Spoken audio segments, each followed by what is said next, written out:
في الفيديو ده جاي اشارككم بعض المعلومات المهمه جدا بخصوص المال اللي الهدف منها انها تخليك تغير طريقه تفكيرك، انها تخليك تنظف دماغك، انها تخليك تفهم الدنيا حقيقتها ماشيه ازاي، انها تخليك تكتشف ان العالم اللي احنا عايشين فيه ده واللي احنا اتربينا عليه ده كله غلط تماما، تكتشف ان احنا يعتبر حرفيا مضحوك علينا طول حياتنا تماما 100% بخصوص المال. فعشان كده من غير ما نضيع وقت خلينا على طول نخش في الفيديو.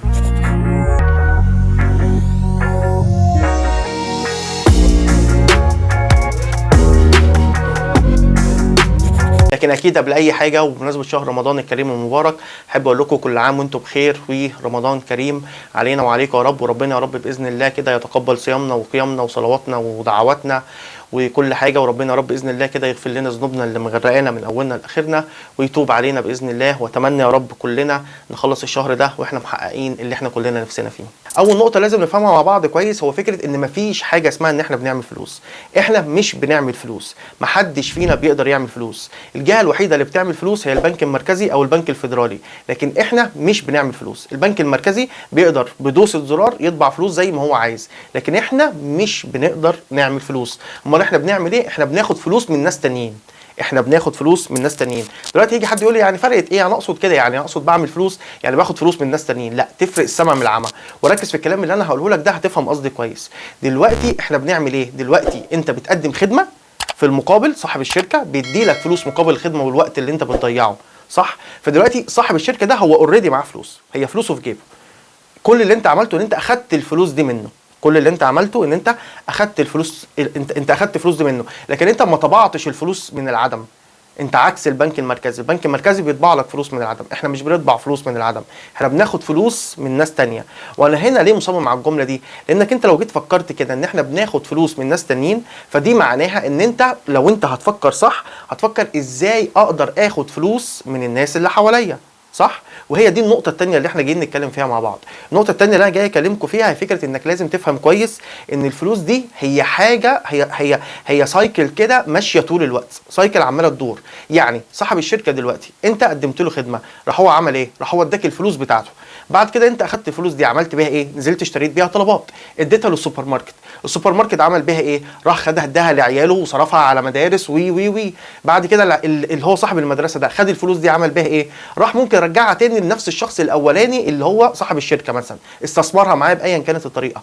فاللي انا عايز اوصله لك ان فكره الفلوس ما بتقعدش، الفلوس طول الوقت ماشيه، الفلوس طول الوقت الحركه بتاعتها ماشيه. كل الفكره اللي انت لازم تفكر فيها، وهي دي النقطه الثانيه المهمه جدا اللي لازم تركز في الكلام ده كويس، هي فكره ازاي انت تقدر تقف في اماكن كتير والفلوس وهي متحركه. الفلوس دي اعتبرها كده كانها عربيه مليانه ذهب. ده برضو كل ده على فكره يا جماعه الكلام ده مش كلامي، كل ده كلام انا سمعته وجاي اعيده وجاي اوضحه لكم كده بطريقه مبسطه. تخيل الفلوس دي عربيه مليانه ذهب. دلوقتي لو في عصابه وعايزه تسرق عربيه مليانه ذهب بتعمل ايه؟ هل هي بتستنى العربيه وهي ثابته، ولا هي بتستنى العربيه وهي ماشيه في الطريق عشان تبقى معرضه للسرقه؟ ساعتها العربيه وهي ماشيه في الطريق بيطلع عليها العصابه وبيثبتوها. الفلوس فيها ميزه حلوه جدا ان هي طول الوقت ماشيه، الفلوس ما بتقعدش في مكان، الفلوس طول الوقت معرضه للسرقه. خليني اقول كده، هي طبعا مش سرقه، هي معرضه ان انت تاخدها. كل الفكره ان انت تقف في الطريق الصح، في المكان الصح، في الوقت الصح. فلو جيت انت فكرت كده هتفهم كويس ان النقطه الاولى مرتبطه بالنقطه الثانيه. نقطه انك انت ما بتعملش فلوس، انت بتاخد فلوس، هيخليك تفكر فكره ان الفلوس طول الوقت عماله تلف ما بين الناس.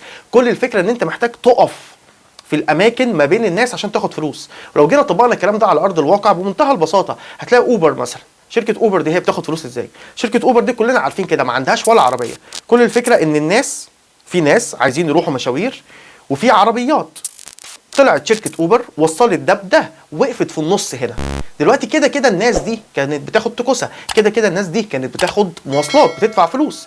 طلعت اوبر في النص ما عندهاش ولا عربيه، ظبطت الموضوع ده، وبالتالي الناس بقت تستخدم ابلكيشن اوبر. واوبر طبعا بقى من اكتر الشركات ارباح في العالم كلها.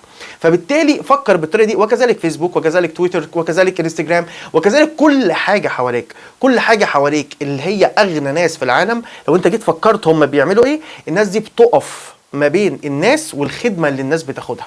هم بيقفوا في النص بس بيهندلوا الموضوع، بيظبطوا الموضوع. وبالتالي طبعا اكيد لو احنا رجعنا للكلام اللي انا كنت طول عمري بقوله قبل كده في الفيديوهات، كل ما عرفت تخدم قطاع اكبر كل ما عرفت تكسب اكتر، حتى لو الخدمه اللي انت بتقدمها دي بجنيه واحد. بس انت بتخدم مليار واحد هتاخد مليار جنيه. تمام؟ فكل الفكره اللي عايز اوصلها لكم بس عشان يبقى الكلام بتاع الفيديو محدد، ما تنساش اول حاجه ان انت مش بتعمل فلوس، احنا مش بنعمل فلوس، احنا بناخد فلوس. وما تنساش تاني حاجه ان الفلوس طول الوقت عماله تتحرك حوالينا، فلوس طول الوقت عماله تتحرك حوالينا. العمارات اللي حواليك دي كلها فلوس، العربيات دي كلها فلوس، كل الاشخاص اللي انت شايفهم قدامك ماشيين كل دول معاهم فلوس، وكل دول بياخدوا الفلوس دي وعمالين يصرفوها يمين وشمال. والفلوس طول الوقت هي دايره. حتى الفلوس لما بتتساب في البنك هي ما بتبقاش واقفه في البنك، البنك بياخدها برضه بيحركها عشان يستثمرها، عشان يدي للناس الفوائد بتاعتهم.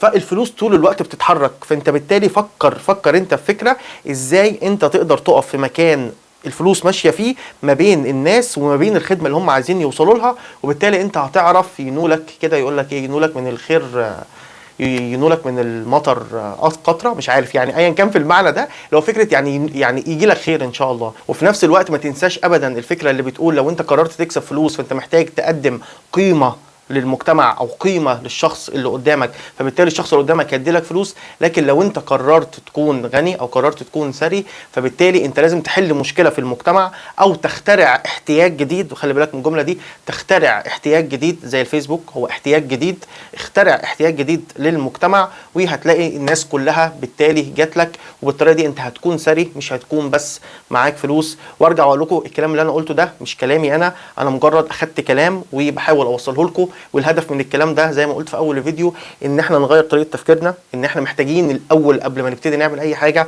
عقليتنا دي تتغير، لان احنا للاسف عقليتنا اساسا تم تنشئها يعني باسلوب خاطئ تماما. فده الهدف من الفيديو. وزي كل مره وفي اخر كل فيديو، خلي بالكم على نفسكم وخلي بالكم على الناس اللي بتحبوهم، واشوفكم في فيديو جاي باذن الله. سلام.